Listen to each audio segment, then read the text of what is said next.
Olivia sat in her pastor's office, her hands trembling as she shared her plans to marry Steve, the man she loved. She expected blessings, but the pastor's words hit her like a slap. "Olivia," he said coldly, "I cannot support this. Steve is not a whole man. You are beautiful and can do better." Her heart sank. "Pastor, how can you say this? You've always preached love and acceptance." "I won't bless this marriage," he declared, his tone final. Tears welled in Olivia's eyes as she stood to leave. Her dreams felt shattered, but she knew this was just the start of a battle for her love.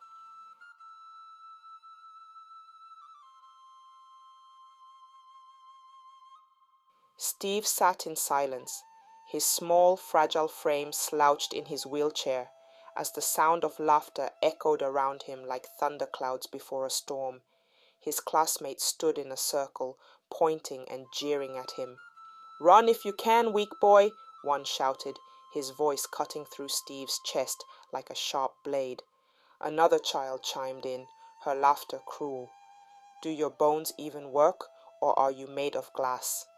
Steve clenched his fists, his knuckles turning white as the insults rained down.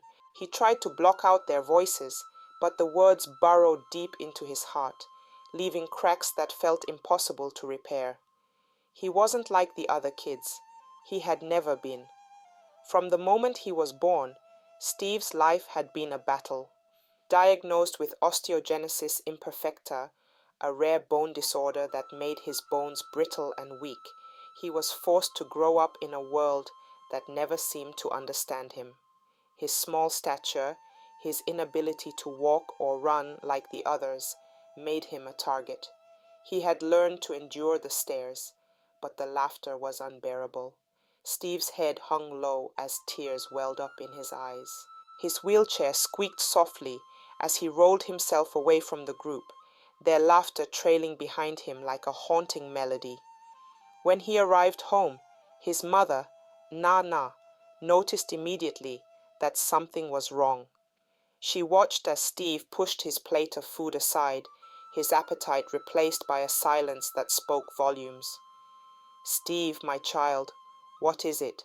Nana asked gently, sitting beside him and placing a comforting hand on his shoulder. Steve's resolve crumbled. His tears flowed freely now, each drop carrying the weight of his pain and frustration. "Mama, why am I like this?" he asked, his voice cracking. "Why did God make me so different? Why can't I run or walk like the other kids? Why can't I just be normal?" Nana's heart broke at her son's words, but before she could answer, Steve's sorrow turned to anger. "Papa!" he shouted as his father, Chibuzo, entered the room. "Did you try to use me for money rituals and it didn't work? Is that why I'm like this?" Chibuzo froze, stunned by his son's accusation. Nana's eyes filled with tears, but she quickly pulled Steve into her arms, holding him tightly as he sobbed against her chest. "Steve, my precious boy," she said softly, stroking his hair. "You are not a curse, and you are not a mistake. You are a gift, a miracle, more special than you can imagine." Chibuzo knelt beside them, his voice firm but filled with emotion. "Steve, listen to me. Your life is not a punishment. It is a story waiting to inspire the world. Do not let the cruelty of others make you doubt your worth." Steve lifted his tear-streaked face to his parents. "But how can I inspire anyone when I can't even stand up for myself? They laugh at me, Mama. They think I'm weak." Nana wiped his tears with the edge of her wrapper.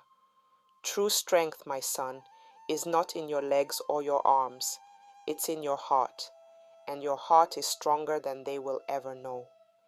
That was Steve's daily struggle, living in a world that constantly reminded him of what he could not do. But deep within, Steve wanted more. He dreamed of a life like any other man, a family to call his own, love that saw beyond his wheelchair, and a partner who would cherish him for who he was. Anna had always been a source of light in Steve's life at the university.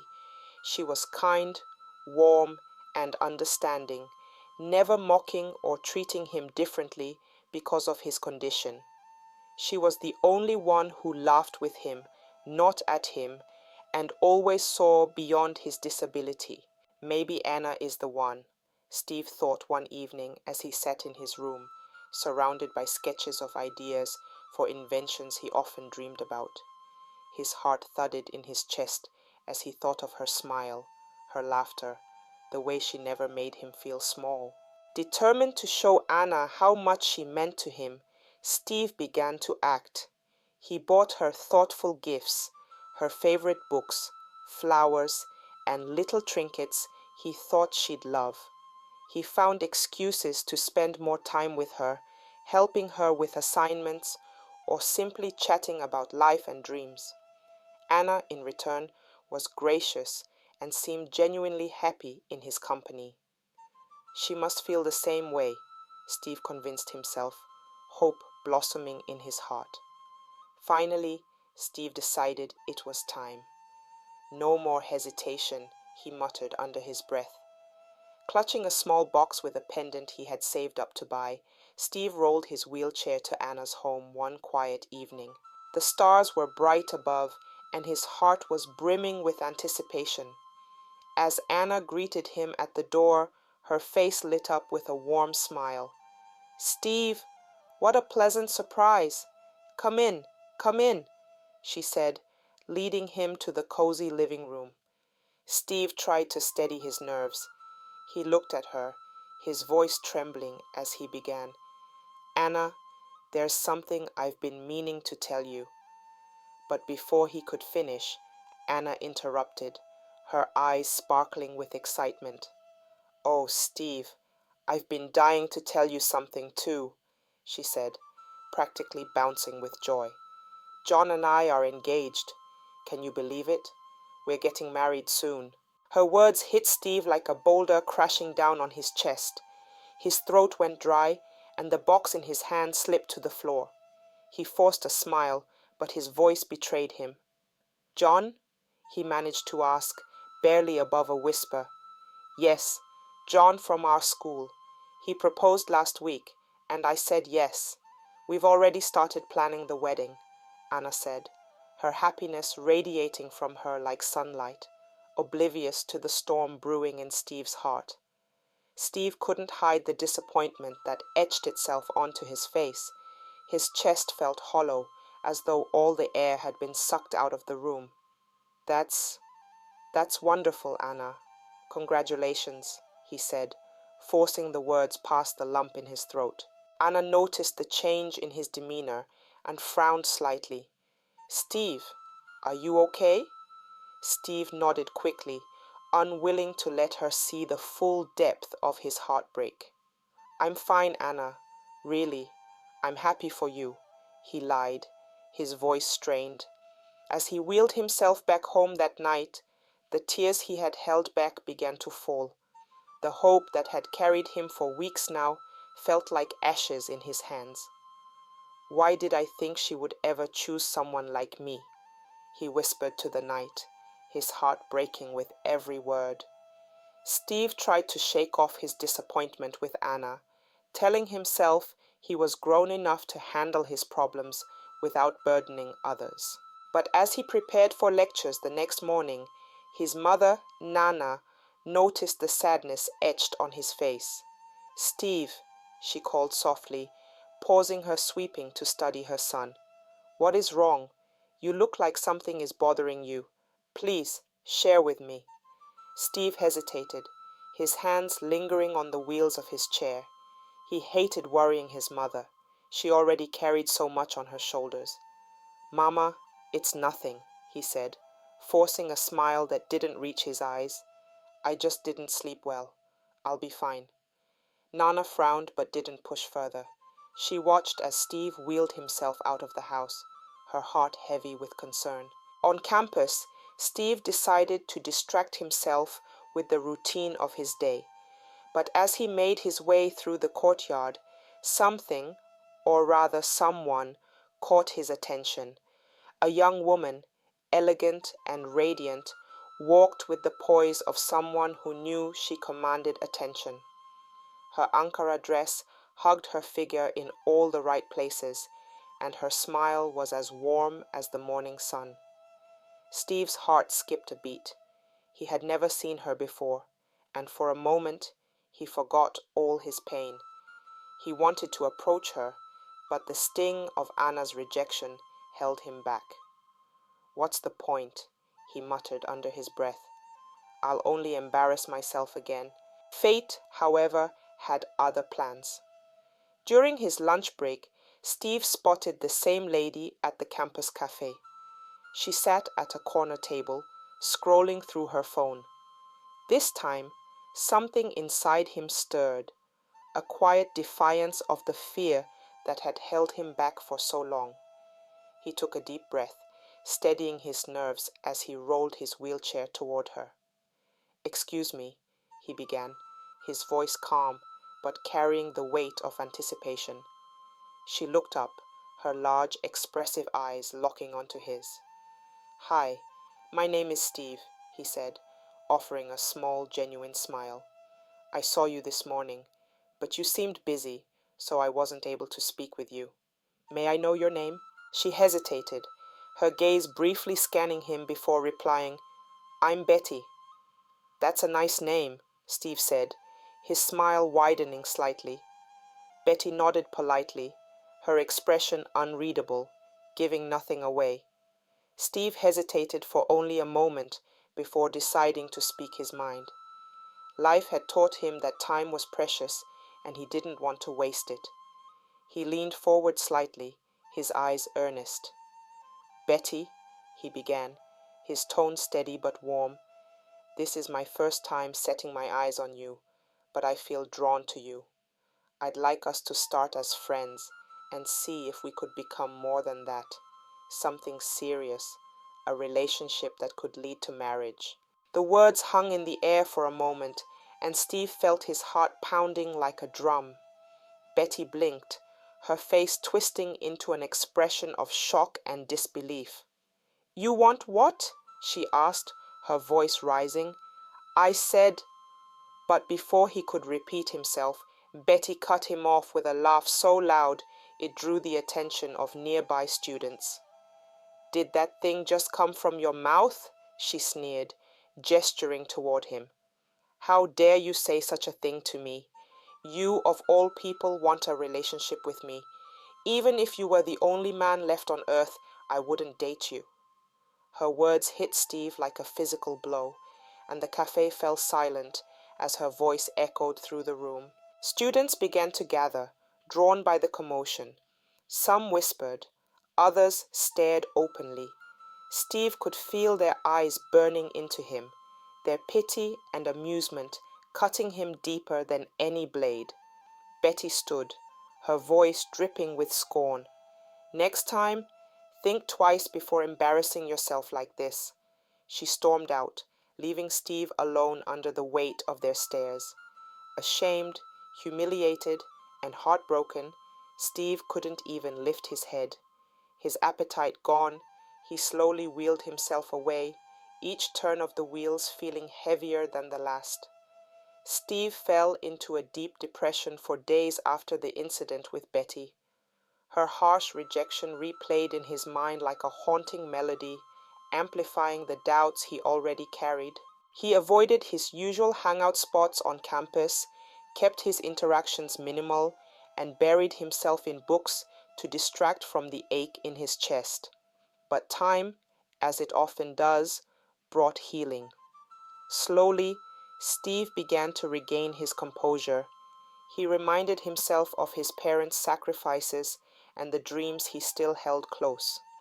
By the time he graduated, he was determined not to let his past define him. Having completed school, Steve made a significant move. He left his parents' home to live on his own.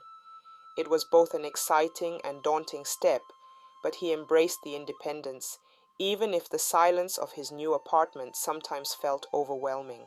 Deep down, Steve still longed for a family of his own. Despite the rejections and ridicule he'd faced, he couldn't shake the dream of finding someone who would love him for who he was. But he carried the scars of his past carefully, like fragile glass, wary of being shattered again. Shortly after graduation, Steve landed a job in a well-regarded company. It was a role he was excited about, one that gave him a chance to prove himself in the world. But even there, he couldn't escape the shadows of bullying. Joe, one of his colleagues, seemed to have taken a particular interest in making Steve's life miserable. "Steve, are you sure you can handle this project? I mean, with all your limitations," Joe sneered during a team meeting, his tone dripping with condescension. Steve clenched his fists under the table, fighting to keep his composure. He knew reacting would only feed Joe's cruelty. At every turn, Joe found something to criticize. If Steve submitted a report, Joe would nitpick every detail. If Steve worked late, Joe would mock him for being slow. It felt like school all over again, the same cycle of humiliation and frustration. Yet, Steve refused to crumble. Each night, he returned to his small apartment, his mind heavy with the day's events. But instead of dwelling on the negativity, he began sketching ideas for inventions, something he had always loved to do in his free time. It became his escape, his therapy, and his silent rebellion against a world that underestimated him. One morning, Steve wheeled into the office, his usual quiet demeanor ready for another day of navigating the challenges of work. But as he approached his desk, he was startled to find Joe standing there, arms crossed and eyes blazing with anger. Steve froze, his heart pounding. "Good morning, Joe. Is something wrong?" he asked, his voice steady but laced with caution. Joe leaned in, his face inches from Steve's. "Listen to me, Steve," he hissed, his voice low but venomous. "Stay away from me. Don't speak to me. Don't even look in my direction. I don't want you anywhere near me in this office. Do you understand me?" Steve's breath caught in his throat. He stared at Joe, trying to make sense of the sudden hostility. "Joe, I don't understand. What's going on?" But Joe just scoffed, giving him one last glare before storming off, leaving Steve bewildered. It didn't take long for Steve to piece the puzzle together. Overheard conversations and whispers from colleagues revealed the truth. There was an important conference coming up, one that would put the company's most promising employee in the spotlight. To Steve's surprise, and apparently Joe's fury, he had been selected to represent the company. Steve couldn't believe it. He hadn't asked for this opportunity, and truthfully, the thought of standing before a crowd filled him with dread. Public speaking wasn't his strength, and he worried about how people would perceive him. "I'm not happy about this," Steve murmured to himself, his hands tightening on the wheels of his chair. "Why me? Why not someone else?" But as he recalled Joe's reaction, his seething anger, his warning to stay away, something shifted in Steve. Maybe this was his chance to prove himself, not just to Joe, but to everyone who had ever doubted him. "Fine," Steve thought, his resolve hardening. "If Joe wants to act like this, I'll do it. I'll go to the conference, and I'll give it my best." For the next few days, Steve poured his energy into preparing for the conference. He stayed late at the office, rehearsing his presentation and refining his ideas. He wanted to be ready, not just to represent the company, but to show that his worth wasn't tied to the assumptions people made about him. The day of the conference arrived, and as Steve entered the grand hall, he felt the weight of the moment settle over him. The room was packed with industry leaders, journalists, and peers, all waiting to hear from the selected speakers. As Steve wheeled into the conference hall, the weight of the moment pressed down on him. The sea of unfamiliar faces and the formal atmosphere made him feel out of place, his nerves threatening to undo all his preparations. But as his eyes scanned the room, they landed on someone familiar, a tall figure with a bright smile that he instantly recognized. "David?" Steve called out, a hint of surprise and relief in his voice.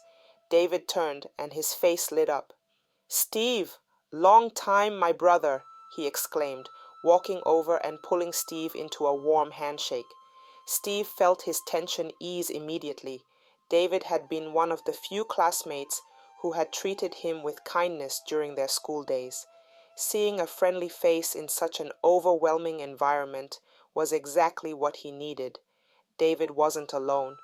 Beside him stood a stunning woman with an air of quiet strength. She was dressed in a simple yet elegant outfit, her confidence evident in her posture.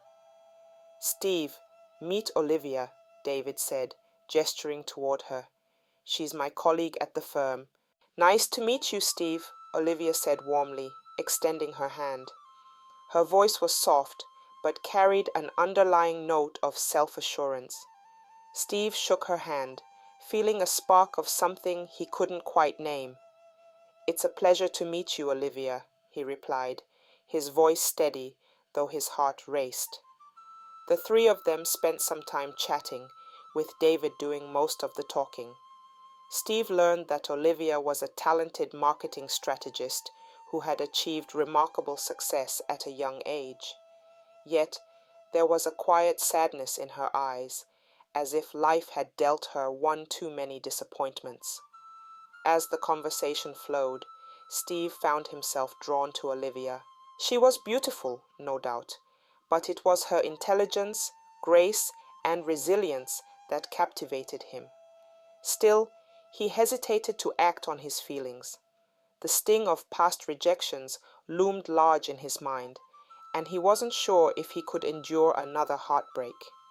Steve observed Olivia closely throughout the day, noting how she carried herself and interacted with others. She was kind but reserved, her laughter soft and brief, as if she guarded her happiness carefully. Later, when Olivia was momentarily alone, Steve decided to take a leap of faith.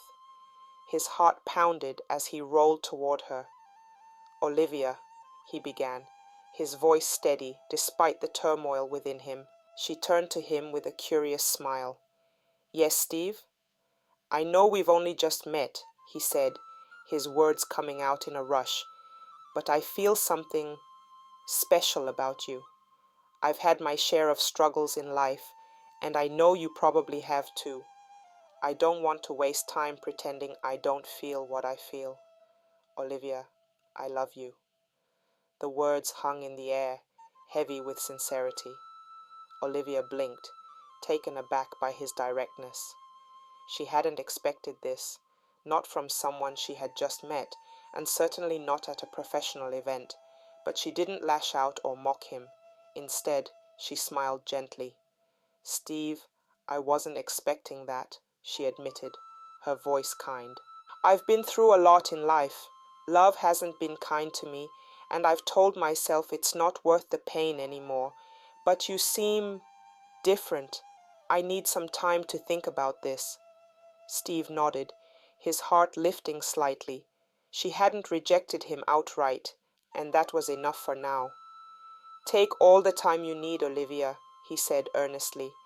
"I just wanted to be honest about how I feel." As she walked away, Steve felt a glimmer of hope. For the first time in a long while, he dared to believe that maybe, just maybe, love could be within reach. After the conference, Steve and Olivia began a serious relationship. Their connection grew stronger with each passing day, and Steve could hardly contain his happiness. For so long, he had waited for someone who would love him for who he truly was, beyond his physical limitations. Olivia became his anchor, his source of strength and joy. Steve wasted no time introducing her to his parents. Nana and Chibuzo were overjoyed when they met Olivia. They saw the warmth in her eyes and the genuine way she cared for their son. You have our blessings, Nana said with a wide smile, holding Olivia's hands tightly. May your love grow stronger every day. While Steve's family wholeheartedly embraced Olivia, she worried about how her own family and friends would react. She shared her concerns with Steve, who encouraged her to take her time, but Olivia decided to start with the person she trusted most, her best friend, Isabella. Isabella, Olivia said one afternoon over coffee, her face glowing with excitement, I'm in a serious relationship. He's an amazing man who loves and values me. Isabella's curiosity was piqued. Oh, really? Tell me about him. What's his name? When do I get to meet this lucky guy? Olivia smiled, her cheeks flushing. His name is Steve, and I'd love for you to meet him soon. He's truly special, Bella. Eager to meet the man who had captured Olivia's heart, Isabella agreed. A few days later, Olivia invited her over to her house, where Steve was spending the evening. When Isabella arrived, Olivia greeted her warmly and led her to the living room where Steve sat. Steve, ever polite, extended his hand with a kind smile. It's nice to finally meet you, Isabella, he said. But the moment Isabella saw Steve, her face fell. Her excitement turned into shock and disbelief. Olivia noticed the change immediately, but before she could address it, Isabella grabbed her arm. Excuse us for a moment, she said tersely, dragging Olivia into the kitchen. Once they were alone, Isabella's voice erupted. What is wrong with you, Olivia? Is this some kind of joke? She demanded. Olivia blinked, startled by her friend's tone. Bella, what are you talking about? Are you so desperate that you're now dating a disabled person?